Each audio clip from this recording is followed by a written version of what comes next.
Hey guys, welcome back to my channel. This is Charles from the channel Books on Stereo, and my dumb self did not realize I wasn't recording, so I already was thinking I was filming my TBR, but then I realized like halfway through, I'm like, wait, am I actually recording? Is this thing actually going? And I was like, nope. So I wasted all that time, and now we have to go back to the beginning. So without further ado, let's get into this TBR.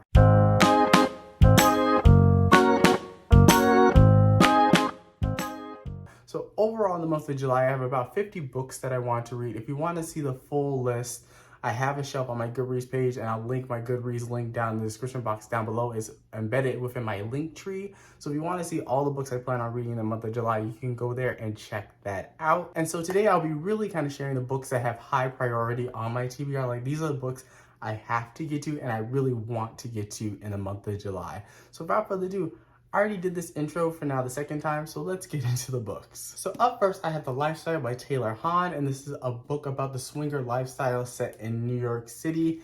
And I heard pretty mixed things about this book. Miss Jasmine Guillory, blurbed this book and said it was absolutely amazing. And Miss Guillory, we're kind of on like a hit or miss type of relationship here and there. So I take her recommendations with like a tad bit of grain of salt. But it was a book of the month pick or one of the add-ons, but it does have quite low ratings on Goodreads, but I'm just willing to give it a try and see if this book actually lives up to the hype or not. Then up next I have Breathless by Amy Mccullough, and this is your classic isolation type thriller. We basically follow our heroine. She's traveling up some snowy mountain, gets stranded, and there's potentially a murderer on the loose, and now she's fighting for her life. So like, you have, like, if you read a lot of thrillers, this premise does not sound 100% new. It reminds me of another book called No Exit by Taylor Adams, which has very similar vibes to this book. But I heard really great things. I heard it's really fast-paced, really riveting, great plot twist. So I'm really excited to be getting into this one. And the Goodreads reviews, if I'm not mistaken, are pretty high for this one as well. Then I have Famous in a Small Town by Kylie Scott, and this is your small town rock star romance. Basically, our hero, the rock star, moves to the small town to kind of get away and kind of rebuild his life after losing his wife. And our heroine is his next door neighbor, and it's their romance. And so, yeah, I'm super excited to be reading this one. I think I haven't read a small town romance from Kylie Scott, so this will be a very interesting experience to see if she can make that transition from like more erotica and like full-blown rock star romances to more of a small town feel. Then I have The People We Keep by Allison Larkin, and this is like, well, first off, this is like an absolutely gorgeous cover. Like you see that? Absolutely gorgeous. And this is one of your very typical like literary fiction family saga dramas, probably following a white family. I may be wrong about that, but I heard great things about this book. I am a sucker for really nice covers, so I thought, why not? Let's just give this book a shot and see if I like it. Then up next, I have How to Succeed in Witchcraft by Aslin Brophy, I believe is how you pronounce the author's name. And this is a YA coming of age story that's kind of set in a magical society. So essentially our main character, who is a witch in training, she is, I think, in her last year of school, and she's getting ready to apply to university to study and get her magical license. And in this world, if you don't have a magical license, it limits the type of magic that you can do and the type of jobs that you can have. But the only problem is there's so little of these actual universities, so the competition is very, very steep to get into these schools. And also, one cool thing about this one, I'm already starting to read this, and it really does feel like a social commentary wrapped up in a magical world. It very much feels like our world, just with magic, but it's really cool to see that juxtaposition in this book.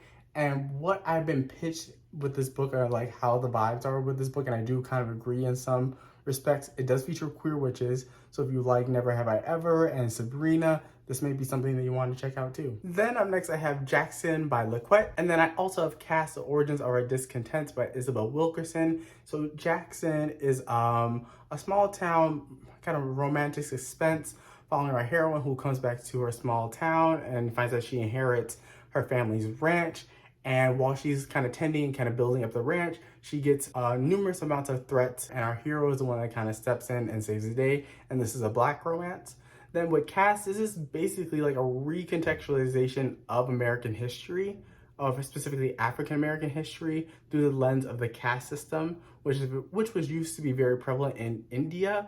But I think this is going to be a really interesting and thought-provoking read, and I'm super excited to be getting to both these books. Then up next, I have Darling Girl by Liz Machowski, and this is a contemporary Peter Pan retelling that is slightly darker. And y'all know, if you know anything about me, Peter Pan is one of my favorite classics. I love that book. I can read it 1,001 times. The ending still gets me every single time. But I'm apprehensive about this one. This one was a book of the month pick. It didn't get the best reviews on Goodreads, but since I am Peter Pan trash, I kind of have to give it a shot at this point. Am I right? Am I right? I think I'm wrong, but I'm gonna say I'm right. Then I have The Wedding Dress Sewing Circle by Jennifer Ryan, and this is another World War II historical fiction novel that is, I think, somewhat based on some true events that did happen during the war. But I do think this is going to feature predominantly a white cast of characters. And this is a little bit of an aside with World War II fiction. I feel like so much of World War II fiction usually focuses on predominantly white characters, and you don't rarely see a lot of characters of color and their stories during this time frame and what was going on for them. I think that literature is still growing. I know it exists somewhere, but you don't see it to the same degree of like getting the same hype as books featuring white protagonists are in this space. But I heard great things about this book. I don't think I'm going to absolutely love it, but I'm willing to step outside of my comfort zone and give this book a shot. And then looking at some of the books I have digitally, I have my tablet down here, so I'm probably going to be looking down and looking up. You get the gist. At first, I have To Covet a Countess by Sapna Bog, and this is book 2 in the Elusive Lord series. If you have not read the first book, I forgot the name of the first book in this series, but I'll pop the cover up here. But if you have not tried this author's historical romances, you are missing out. If you are a fan of the genre at all, this is an author you have to watch and you have to get on her books, because I think she's seriously gonna blow up. She's like giving me Stacey Reid vibes, and y'all know how much I love Stacey Reid. Have an interview with her on my channel, card symbol, yeah.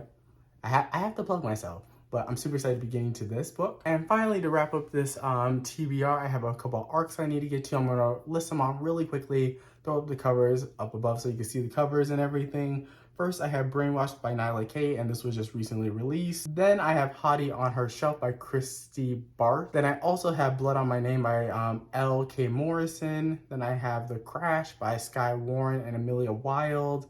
Then I have Alpha Mountain Rebel by Renee Rose and Vanessa Vale. And then finally, I have A Kingdom of Stars and Shadows by Holly Renee, and this is her newest book in a fantasy duology that's supposed to be high spice. It's supposed to be really good. I'm really excited to be getting to that book and getting to all these books as well. But thank you guys so much for watching this video. Let me know down in the comment section down below if you actually think I'm going to stick to this TBR, and let me know what are you planning on reading in the month of July. I'm really curious to see what you guys are reading. But thank you guys again so much for watching this video and supporting my channel. Don't forget to like, comment, and subscribe, and I'll catch you guys with a brand new video. Peace.